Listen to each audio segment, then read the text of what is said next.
स्वागत है आपका नवोदय टाइम्स पंजाब केसरी में। मैं हूं दीक्षा शर्मा। देश प्रदेश की तमाम खबरों के साथ हम आपके समक्ष आ चुके हैं। शुरुआत करना चाहेंगे बड़ी खबर से, क्योंकि पाकिस्तान ने एक दफा फिर अफगानिस्तान पर हमला किया है। अफगानिस्तान की राजधानी काबुल में हमला किया गया है। पाकिस्तान की एयरफोर्स की ओर से 400 लोग मौत के घाट उतर गए हैं। 200 से ज्यादा लोग घायल बताए जा रहे हैं। हालांकि पाकिस्तान की ओर से इस बात को नकार दिया गया है कि उन्होंने किसी भी नागरिक स्थल पर हमला नहीं किया, लेकिन यही अभी तक माना जा रहा है। और जो जानकारी सामने आई है उसके मुताबिक जितने भी रिहायशी इलाके हैं अफगानिस्तान के, उन पर हमला किया जा रहा है पाकिस्तानी एयरफोर्स की ओर से। बीते कल भी लड़ाकू विमानों से यह हमला किया गया है, जिसमें कि 400 से ज्यादा लोग मर चुके हैं। और वहीं ये जानकारी अगर आपको शुरुआत से दे कि आखिरकार कब से ये संघर्ष जारी हुआ था पाकिस्तान और अफगानिस्तान के बीच, तो 22 फरवरी की वो रात थी जब पाकिस्तान की ओर से अफगानिस्तान पर एयर स्ट्राइक की गई। इसका जवाब अफगानिस्तान ने 27 फरवरी को दिया था और 70 लड़ाकू विमान इसमें मारे गए थे। उसके बावजूद भी अभी तक ये संघर्ष जारी है। 3 हफ्तों तक फिलहाल समय बताया जा रहा है, जिसमें कि लगातार युद्ध जारी है। आने वाले दिनों में स्थिति क्या बनी रहती है देखना होगा, लेकिन अभी तक दावा अफगानिस्तान की ओर से यही किया जा रहा है कि अब काबुल के भी कई ऐसे रिहायशी इलाके हैं जहां पर पाकिस्तान की ओर से हमला कर दिया गया है। और लगातार पाकिस्तान की ओर से पिछले 3 हफ्तों से यह हमला किया जा रहा है, जिस वजह से अफगानिस्तान के कई लोग अभी तक मारे गए हैं। ईरान इजराइल के युद्ध के बीच डोनाल्ड ट्रंप की ओर से एक चेतावनी पूरी दुनिया को दी गई है, जिसमें उनका कहना है कि यदि कुछ लोग ये मानते हैं ईरान को परमाणु बॉम्ब मिलना चाहिए या फिर उन्हें ये परमिशन दे दी जानी चाहिए कि वो परमाणु बॉम्ब बनाए, तो ये पूरी दुनिया के लिए गलत साबित होने वाला है। एक दिन नहीं बल्कि 1 घंटे में ही वो दुनिया का आधा हिस्सा तबाह कर देंगे।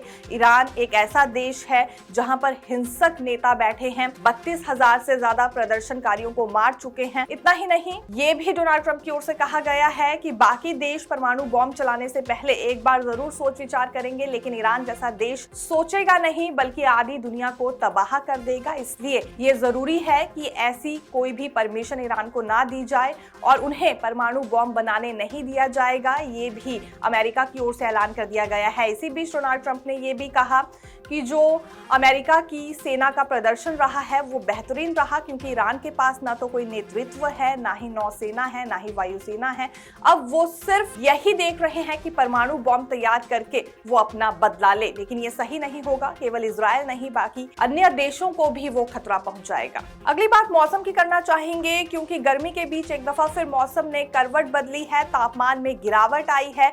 पश्चिमी हिमालयी क्षेत्रों में बर्फबारी, ओलावृष्टि और बारिश का सिलसिला जारी है। बीते कल ही पश्चिमी हिमालय में ऊंची चोटियों पर बर्फबारी हुई है। मैदानी इलाकों में हल्की बारिश हुई है और ओलावृष्टि के चलते भी मैदानी राज्यों में तापमान में गिरावट आई है। बात दिल्ली एनसीआर की करें तो गर्मी से जरूर राहत मिली है, लेकिन इसके बाद एक दफा फिर पश्चिमी विक्षोभ सक्रिय होने जा रहा है। ये मौसम विज्ञान केंद्र की ओर से जानकारी दी गई है और ये 18 से 20 मार्च तक बारिश के आसार जताए गए हैं पूरे उत्तर भारत में, यानी कि दिल्ली एनसीआर समेत कई राज्यों में बारिश हो सकती है, जिसमें राजस्थान, उत्तर प्रदेश और बिहार का नाम भी सामने आया है। मौसम ने एक दफा फिर करवट बदली है। यूं तो मार्च के महीने में शुरुआत से ही गर्मी का असर देखने को मिलता था और इस बार भी गर्मी हो रही थी, लेकिन इसी बीच देखा जा सकता है कि पश्चिमी विक्षोभ के सक्रिय होने के बाद करवट मौसम ने बदल ली है।